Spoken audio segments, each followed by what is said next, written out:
build quality education for the black nation. We're building quality education without colonization. Africa, yeah, Africa, let's come together, Africa, oh.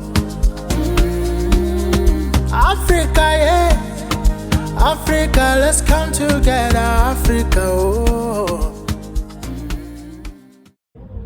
Have you ever been to a place for the first time and you felt at home? Yes, sir. You have? I thought this was a special one, Yeah. because that's exactly how I feel. You know, it's very difficult to get to a place for the first time and feel so comfortable. And that's I don't know about others, but that's the feeling with me tonight. Thank you for the introduction, Master of Ceremonies. I just maybe say a bit more on that. I just want to say that I'm not a typical historian, as he has put it. Yeah. He put it so fancy.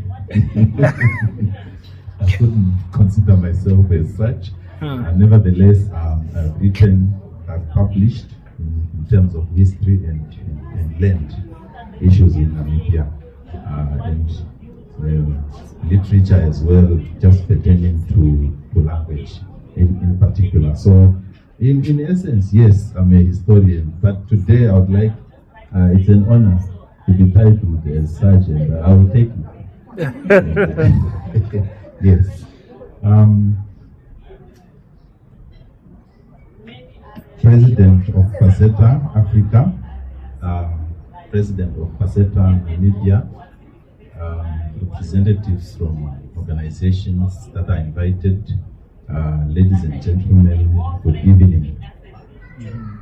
I have been introduced already, but I would like to say that I hope you can hear me.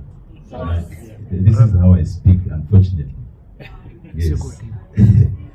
Right. So it is both an honor and a responsibility to stand before you tonight at what I believe is not merely a ceremonial gathering, but a foundational moment. We are not only launching an initiative, we are redefining how a nation prepares its people to build, to lead, and to sustain itself. I have been entrusted with the theme that is often misunderstood, yet quietly determines everything we are capable of becoming: history, the architecture of memory. When I got here, my brother and I, the tech guru, when he realized that I'm here to present about history, he was saying all he knows about history is simply memorizing the dates, and it was so difficult in school. And at that point, I knew already that my speech is relevant tonight. Right. So there is a tendency to treat history as something distant, a record of what has already happened, confined to textbooks and examination. And that's exactly what we were chatting about. But that understanding is incomplete. As Jomo Kenyatta once said, our children, I quote, may learn about the heroes of the past.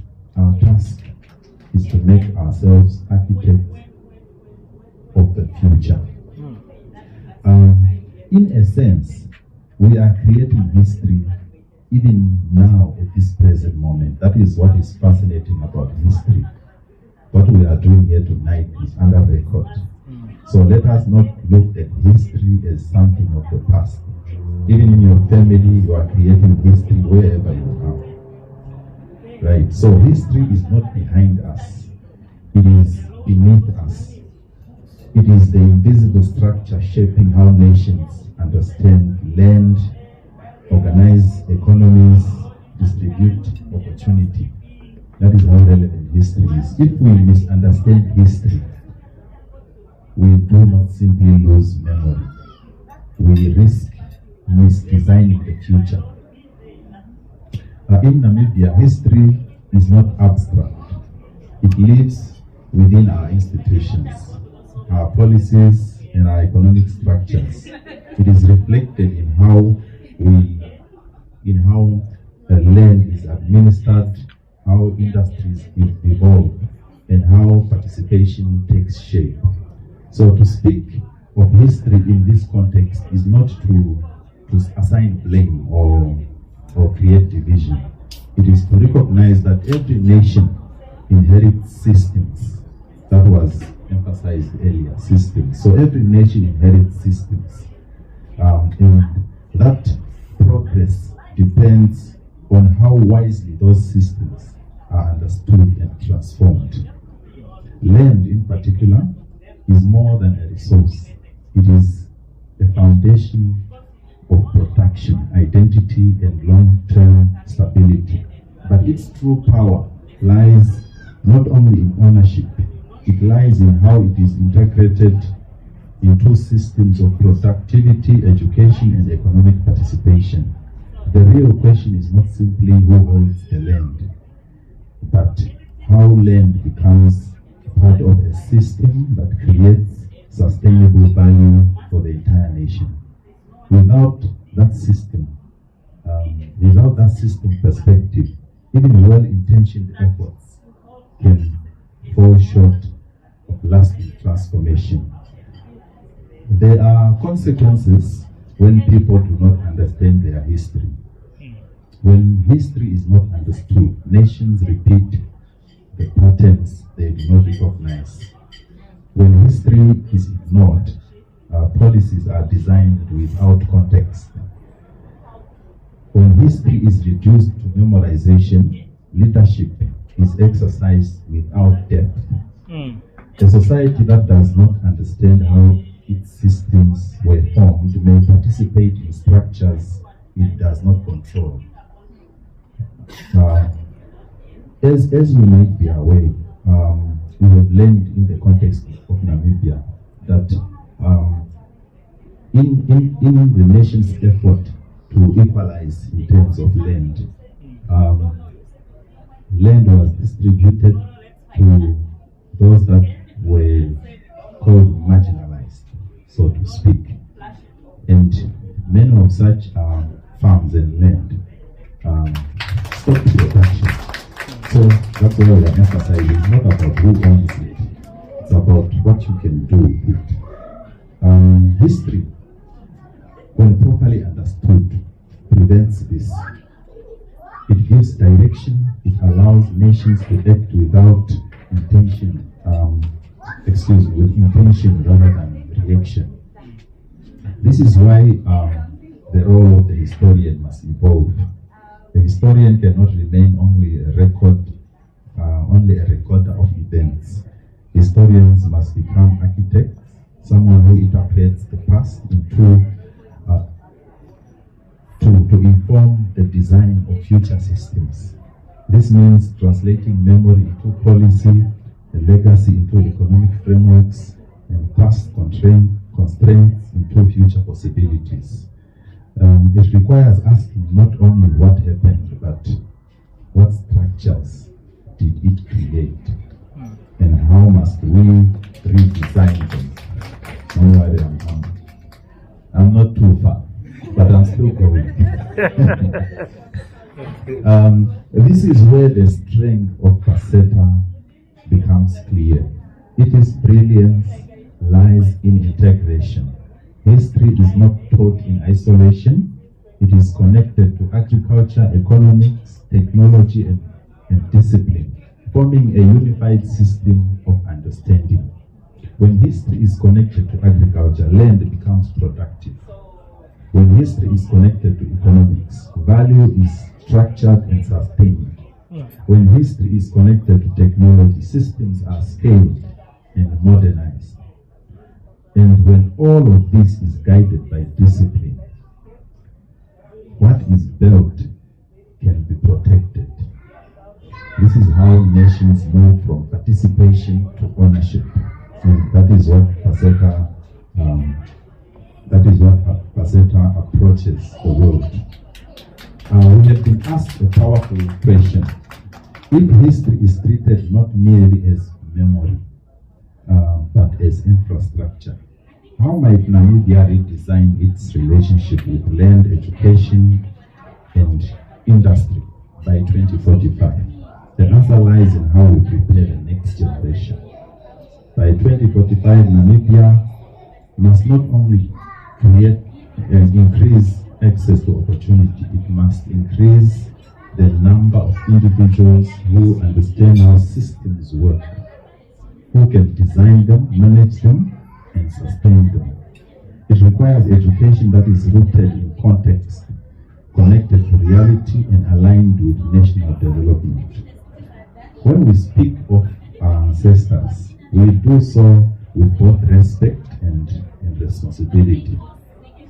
Figures such as Dr. Sam Muyoma, alongside countless men and women who contributed to Namibia's independence, did not act without vision. They responded to the realities of their time and laid a foundation under complex conditions. Their work was not only about achieving freedom in a moment, it was about opening the possibility of a nation to define itself. That responsibility rests with us. We are no longer in the phase of fighting for independence. We are in the phase of designing sustainability, and sustainability requires systems. If we take this seriously, then education must change.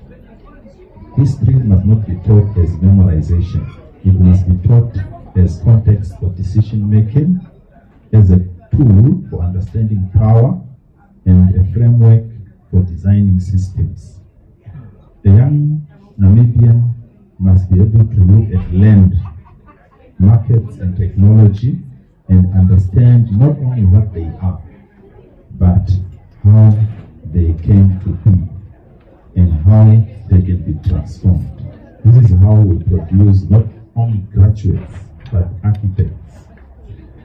Tonight cannot end in reflection alone. Insight without implementation is simply intellectual comfort.